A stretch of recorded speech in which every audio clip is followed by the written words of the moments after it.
Hello, I am Mr.Gill. I'm Patricia. And I'm MBL Designs. And welcome to Sunday Video Fun Tim on March the 4th, 2017. Yes. And probably the last one. Yeah. Yes. For a while, to stay optimistic. So we thought we'd just do another video. Obviously some people who might watch this will know that a couple of weeks ago I decided to close my shop, Mr.Gill, which is my Lego shop in Stockholm. If you don't know that, if you didn't know that, what are you doing here? Which is a very sad thing. Yeah. It's a very sad thing. It's a positive choice I made. And so what we thought we'd do is we just talk about me generally, the shop, stuff. But we thought we'd get together for one little last video because we do really enjoy hanging out together on Sunday mornings and making these little videos. I would say we're not the most professional people in the world. But that's okay. Yeah, we rarely plan anything. These guys often come in and don't have a clue what's happening, and then I just talk random stuff for 20 minutes, and then that's a video. But there are definitely a few people who like to watch them and comment on them, which has always been very nice. Which is the whole point, really. When I set up the shop 2 years ago, the aim was to. It's hard to say things without swearing. But the aim was to provide a different sort of what I used to call a different kind of Lego store. And anybody who knows my Instagram or my Facebook or has seen some of the videos knows I have quite strong moral and ethical considerations about how business should be done, let alone business that involves kids and kids products. I do think that I'll use a posh word, it behoves us as retailers to act in particular ways when you are dealing with kids' minds, kids' developments, and kids' creativity. Just small things, the way you sell something that a kid is going to use can affect that child's development and what they go on to become. You can inspire as well as destroy. And so 2 years ago my view was that there was not enough inspiring being done, not just by major big box retailers within Sweden, Stockholm, the world, also some of the other independent shops within Sweden, and some of the baby shops, some of the online people. It had felt to me that Lego had, and again, big word, it is a commodity, without a doubt Lego is a commodity, but it felt like me that Lego had become too much of a commodity, something that was traded as opposed to enjoyed. Like gold or coffee, etc. Yeah, and Lego has been compared with gold, for example. It's more valuable than gold. Yeah, over time it's performed better as an investment, which I think actually I remember reading that probably maybe 2.5 to 3 years ago, and that might have been one of the things that really made me start thinking about this as a kind of, that doesn't seem right. I don't like that fact about Lego. So that's kind of what inspired me to open a shop. And in 2 years, I think I'm pretty kind of happy and positive about the kind of change I made within within this small little space of Stockholm. Not I'm not saying worldwide I affected anything, but that's one thing I really feel you succeeded on, because I was here on his first day of opening, and I've been here ever since, visiting the store, buying and helping out, and you definitely did some work for me and stuff like that. And one thing I can really say, because I'm studying to becoming a youth worker, so I know how important creativity and just play is for kids, and that's something you really succeeded with. Thank you. It's definitely what the whole point was, and I started I think pretty strong with the speed builds, with the the kind of creative competitions, the Instagram stuff, and all of that stuff was, for me, the actual point. Yeah, that's what drew me in personally. I saw I think the first time I was here was first Friday. And I saw the creative building challenge. And that's where I was here first. You built the little TIE fighter thing, and you won. I won, Yeah, I remember that. I just found this connection, and I've been here ever since. And that's it. I mean, that's the kind of selling Lego was always to me the secondary bit. Which some people will say was probably a mistaken business idea, because you can't make money out of just being nice and creative, Well, some people do, but obviously I didn't. So yeah, I mean, but it was about the creativity. Another thing is why I put the shop where it is, in this kind of weird, nobody who, if you watch this from another country or something, you won't know, but my shop is in an odd location in Stockholm. It's, still on a good central island, a nice kind of cool area, but it is a little bit hidden on a back street. It's a little bit hard to get to, and so for a lot of people, it was too hard to get to, Yeah. But my view was that I always wanted something that local neighborhood people could be involved with and feel was part of their community. Which again, I mean, it's been 2 weeks now, 2 weekends since I said I'm closing. The amount of parents and kids coming in with very kind words, kids crying, kids not really understanding. Some parents have said they won't be able to tell their kids for a little while because they know how much it's going to affect them. Has been huge. So again, it feels like it's proven that it worked in this sort of situation, which was it was a very hard decision to make to close the shop, and we'll go into it a little bit why and what might happen, because I didn't know whether all of the things I thought I had done. I didn't know whether I'd achieved that feeling within children who came into the shop. But the last 2 weeks with people coming in has proven that I have, which has made it, whilst a very sad process, has also made it a very positive feeling, because I feel I've gone, right, didn't necessarily work 100%, but the things I really wanted to achieve, I achieved 200%, which is fantastic. And it's really nice in there. It's like, which is cool. But yeah, I mean, it's been fun. We've done some lots of cool stuff together. Yeah. You put together a very nice video last week or week before. Yeah. Yes. Which, Basically a video tribute with clips from our first video with the top 10 from 2004 to 15? 15. Yeah, it was like 2015 Christmas. Yeah. And all the way to when Patricia joined us, and to the latest video for this one. So it was very cool. It's still on your channel, so people should go check that out. And I started a little Instagram competition, which I kind of forgot about. I started it, and then last night I was like, oh yeah!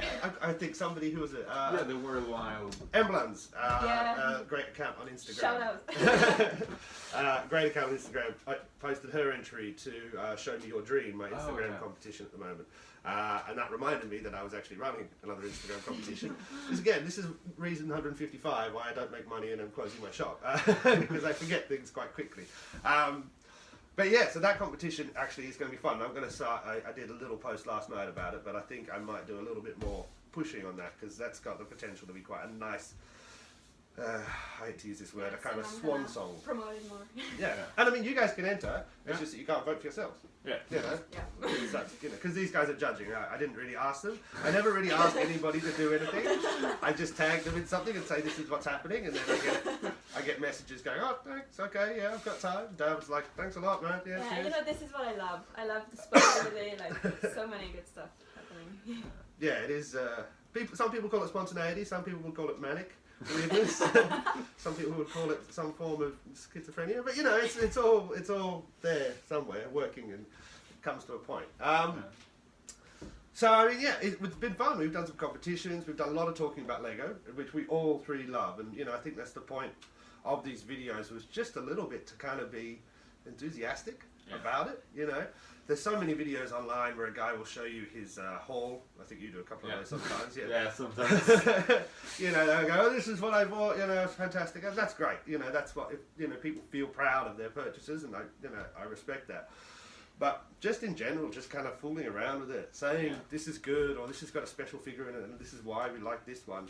I think that for me was the best bit about it. One thing I've noticed very clearly ever since you opened the store is that the Lego community is very divided.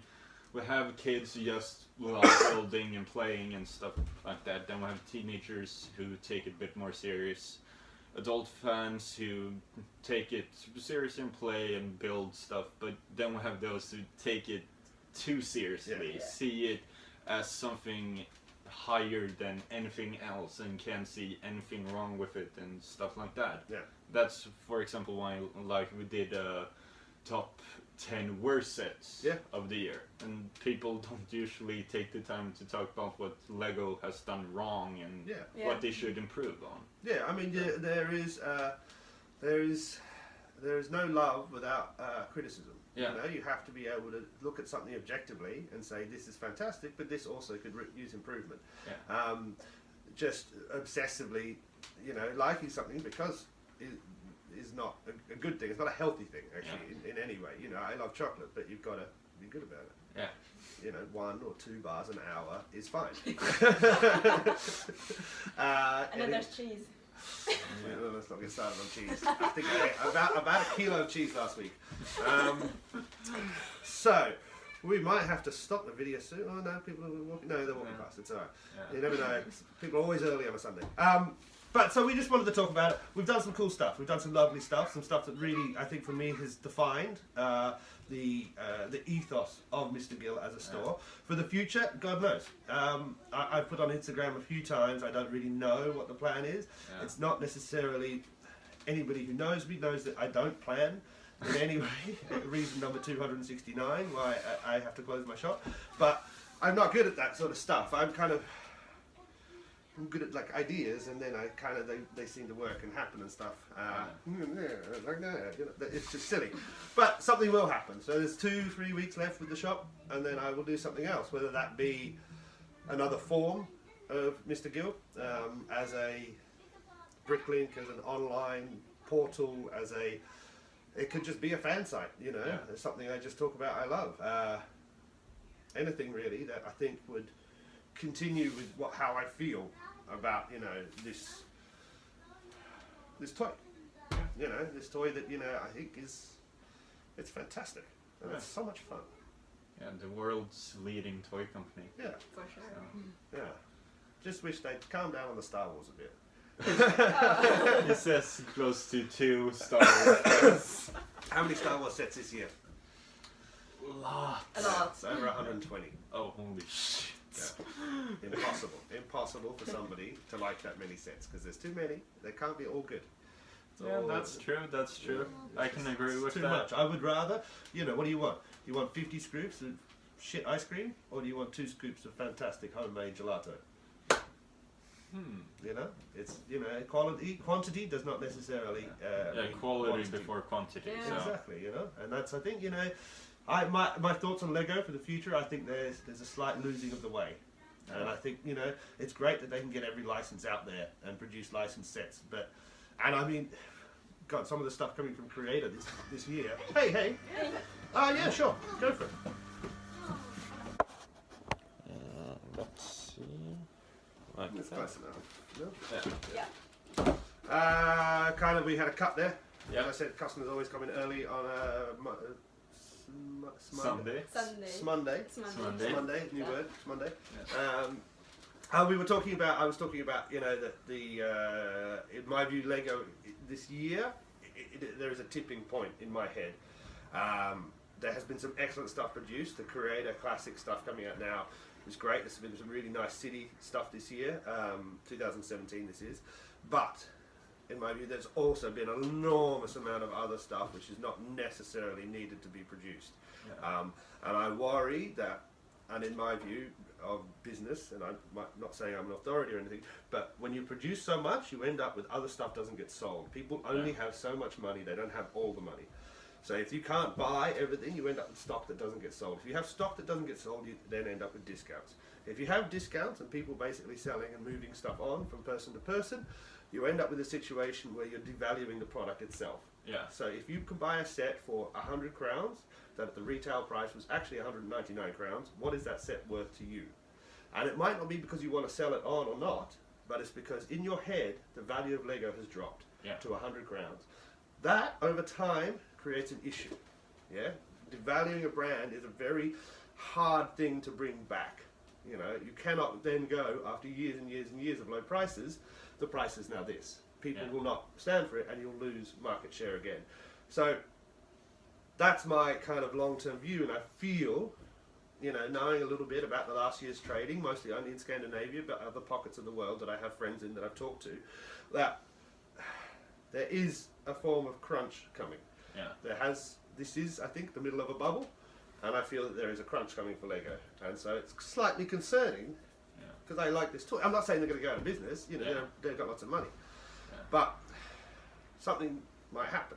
Yeah, one thing I've noticed very much is the fact that they have a lot of licenses and a lot based on movies that are active right now, and immediately when the movie stops showing in theaters or the interest of the movie, people aren't interested anymore. And it's first when like the sequel or something like that comes around, people are interested again. The best examples are like Jurassic World, Rogue One sets from this year, and just thinking of what they've planned for the future, Justice League, Wonder Woman, movies that are going to go by so fast. It worries me that, you know, kind of latching on to too much popular culture is not a good thing. I mean, the attention span of most people these days is only very small. But I mean, that's just my opinion. I don't know. But so for the future, who knows? Mr. Gill could be doing anything. This channel will stay open. Mr. Gill, I might take off the Lego Boutique in Stockholm thing, but it will be Mr. Gill's channel, and I will post about Lego without a doubt. And I mean, we will come back at some point, whether it just be for a chat in the future about stuff or a discussion about Lego, because that's what we both love. We all both love. All three of us love. But that's what we all love, you know, and I don't see any reason why we'd stop talking about things like that. It just might be that we have to find a different location. Cafe or something like that. Or I might have another shop. So, thank you very much for all the people who's ever watched. And will watch in the future. Thank you very much for any likes and comments and subscribes and follows and ticks and thumbs ups and all the things that social media encompasses. It has been very fun. I've really enjoyed it. Thank you very much to you two. It's been awesome. Cool. We'll see you next time. Bye. Bye. So you do a very loud hello and then you do like a bye. Bye-bye. Again, I do that thing from that end of that show. Bye-bye. Have a good day. I don't remember. Didn't you find out what it was? It was. I can't remember. I don't know either. So American Dad. American Dad. There you go. Thank you.